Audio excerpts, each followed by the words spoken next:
अस्सलामुअलैकुम वरहमतुल्लाहि वबरकातुहू।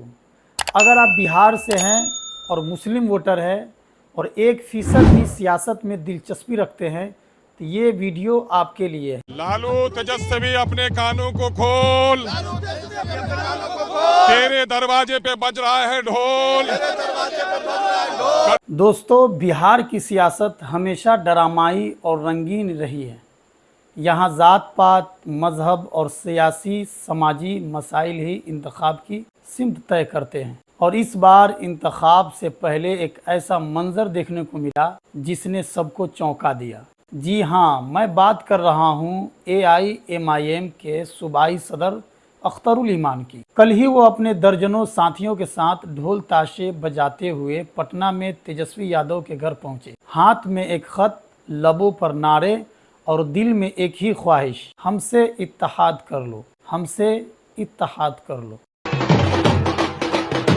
MIM के लोग लालू यादव के घर के बाहर ढोल बजाते हुए पहुंचे हैं और ढोल बजा करके कह रहे हैं कि आप सुन लीजिए, हम ढोल बजाते हुए आपके पास आए हैं गठबंधन करने के लिए। ये सब क्यों हुआ, चलिए जानते हैं। AIMIM ने महागठबंधन से साफ कहा कि हमें सिर्फ 6 सीटें चाहिए, लेकिन RJD और कांग्रेस अभी तक राजी नहीं हुई। इसलिए अख्तरुल ईमान ने खुलेआम दबाव बनाने का फैसला किया। लालू यादव को पहले खत भेजा, जवाब नहीं आया तो वो ढोल ताशा लेकर पहुंच गए ताकि मीडिया और आवाम सब देख ले कि AIMIM इत्तेहाद चाहती है। हम मंत्री पद नहीं मांग रहे हैं, हम आपसे सिर्फ इतना कहना चाहते हैं कि हमारे लिए बिहार में 6 सीटों को सुरक्षित कर दीजिए। और अगर सरकार बन जाती है तो सीमांचल डेवलपमेंट काउंसिल बनाकर सीमांचल को विशेष पैकेज दीजिए। अगर आपकी सरकार बन जाती है तो दलितों और पिछड़ों को और अल्पसंख्यकों को उनकी आबादी के अनुपात में तमाम तर मामलात में उनकी हिस्सेदारी तय की। गठबंधन के लिए अपना दरवाजा खोल, गठबंधन के लिए अपना दरवाजा खोल, वरना खुल जाएगा फिर तेरे माई समीकरण का पोल।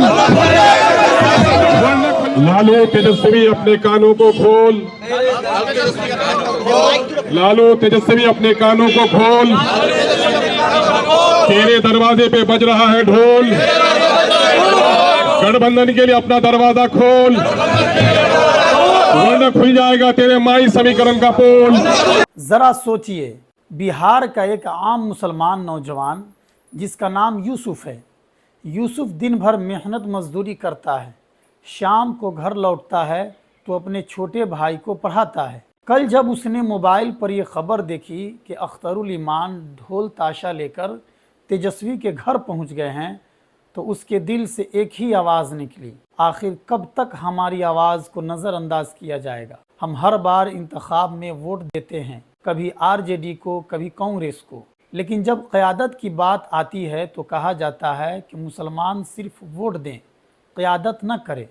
क्या हमारा यही मुक़द्दर है? यूसुफ की आंखों में एक ख्वाब है कि इस बार बिहार में मुसलमान बिखरी आवाज़ नहीं बल्कि मुत्तहिद आवाज़ बने। वो चाहता है कि AIMIM को भी वही इज़्ज़त मिले जो बाकी जमातों को मिलती है, क्योंकि अगर हम मुत्तहिद होंगे तो हमारी आने वाली नस्लें महफूज रहेंगी। चलिए जानते हैं कि AIMIM की असल ताकत कहाँ है। सीमांचल, किशनगंज, कटिहार, अररिया, पूर्णिया, ये वो इलाके हैं जहाँ AIMIM की जड़ें मजबूत हैं।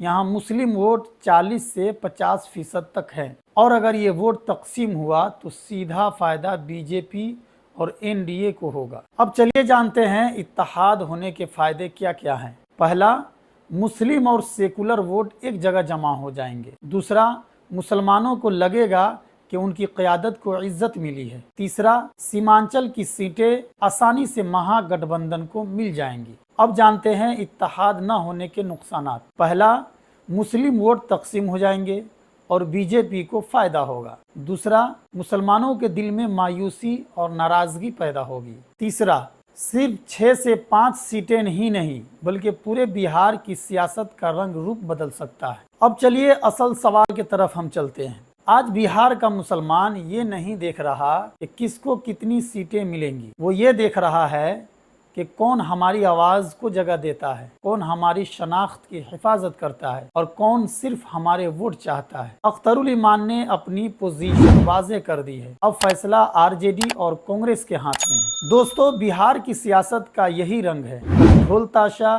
कभी खत, कभी नारों का शोर। लेकिन असल सवाल ये है, क्या महागठबंधन को AIMIM को साथ लेकर मुसलमानों के जज्बात को मजबूत करेगा या फिर अपनी जिद की वजह से इंतखाबात की जीत NDA को तोहफे में दे देगा।